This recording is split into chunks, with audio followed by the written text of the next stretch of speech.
Welcome back to another quick guide. Today I'll teach you how to remove audio from a clip in CapCut.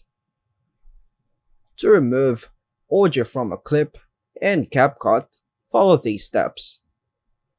First, launch the CapCut app and start a new project by tapping New Project.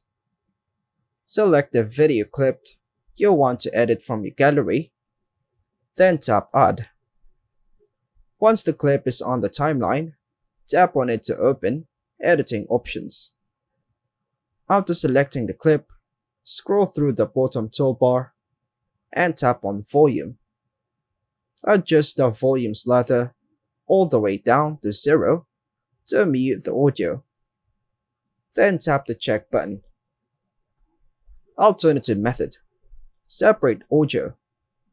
If you'd like to keep the audio separate from possible use later, you can tap Extract Audio. This will separate the audio from the video as a new track on the timeline. Once separated, you can delete the audio track by selecting it and tapping Delete.